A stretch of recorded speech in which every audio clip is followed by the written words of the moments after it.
This is the Friday, September 4th, 2015 version of the Market Plus segment. Joining us now is Elaine Kub. Elaine, welcome back. It's good to be here. And we are glad to have you. We've talked on the program about a lot of the turmoil that we've seen in China, in the equity markets, all over the place. We've seen a lot of uncertainty and turmoil as well in the U.S. dollar index. We've been bouncing back and forth and up and down, big swings some of the days last week. Talk to us a little bit about where that market is today. Where do you see this dollar going in the short term? Oh, that's the $64 trillion question. So the big question is the Fed going to raise interest rates in September or not? And nobody really seems to know. I don't know if they place odds on that, at a bookie, but I don't even know what those odds would be. And even if you knew if they were going to raise interest rates or not, you still would not be able to predict how the dollar would respond to that. Probably the dollar will go up from that because it will be a signal from the Fed that the economy is strong, and it will certainly be a signal to foreign investors to put their money in the dollar and receive greater interest rates. And so that would be bad news for commodity prices that are denominated in the dollar. But that's probably the big reason why it has been so volatile and will continue to be volatile for at least the next 2 weeks as people are guessing and second guessing what the Fed will do, and even if you knew that, what the dollar would do in response. If you had a bookie to take your wager on the index interest rate going up or not, where would Elaine Kub put her money? I would guess they're probably not going to do it yet. Keep the accommodative practices in place and easy money flowing. Yeah. All right. Now, on the program, we did not get a chance to discuss the cotton market. Closed down on the week, 38 cents.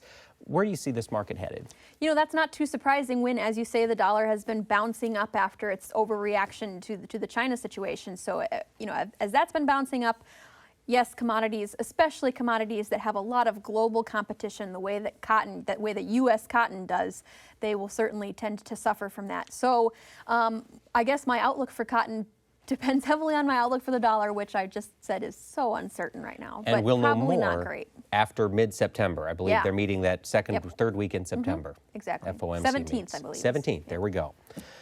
Keep your eye on the news. Yeah. Now, let's bring it back to the U.S. We've got a big USDA report coming out on the 11th. Mike in Omaha is curious. What are the chances of corn yields surprising on the downside, both in the USDA report for September and overall? As you look at this corn crop in the field, you put out a lot of miles, Elaine Kub. What are you seeing? Well, I think, 168.6? Is that where they're at right now? I think that's incredibly overstated. So 168.6 is only a 1% reduction from last year's record beautiful crop all across the Corn Belt. And that hides, and this will irritate me for like the next 15 years as we're looking at the yield trend, 2015, if that yield stands, it's going to completely hide the fact of how much corn production we lost. When you look, so I hope that we can just sort of put an asterisk next to the 2015 yield and forget about it, because what we really need to be looking at is the overall production of 13.7 billion bushels or whatever the number is. I think that's it, which is down 4% from last year's record crop. And that's probably a more accurate reflection, if not totally complete accurate reflection.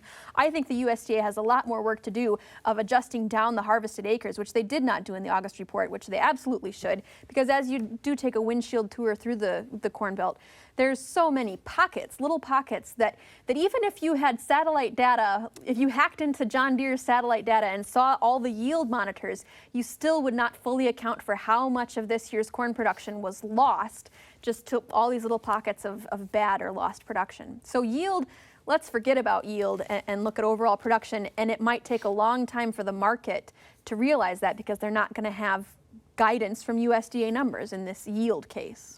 Now, where do you have a gut feeling on overall production number for this year? Do you think we're going to be substantially under that USDA number? I think yes. If they absolutely would be justified in taking down our harvested acreage, not 5%, but 1 or 2%. So I believe absolutely we could knock another 200 or 300 million bushels off of this crop. Okay. Yeah. If we get that, let's say that number finally gets reflected here January of next year, where, in your mind, on the balance sheet, where does that put us for a corn crop price for next spring? Oh, sorry, this is not a wildly optimistic, even just to get the accurate reflection in the government numbers isn't going to change the fact that we have ample supplies. Nobody needs to bid radically to compete for these supplies at this stocks to use level. So it is not a wildly bullish argument just to say that the numbers need to be adjusted. Okay, and we've got wildly ample supplies coming out of old crop, the 14 year, on to 15, and that's a trend we've been hearing, 1.77 billion bushel carryover, I believe. And like I said, you take 200 off of that, you're back down to 1.5. Fine, that's still enough. Still plenty. Now, the question I've got for you, and looking at that number, we've got supposedly a lot of corn in the bin, a lot of corn out in the countryside, still old crop carrying into this year. You've done a lot of work with basis. Why is basis so strong in parts of the Corn Belt if we're swimming in all of this corn? Well, because there is price sensitivity from the farmers, just a general unwillingness to sell at these price levels. So actually, when I've done the statistics of it and looked in the past, is there a relationship of basis getting stronger when futures prices get weaker? Because that's the conventional wisdom that bidders have to bid up the basis just to get it out of farmers' hands.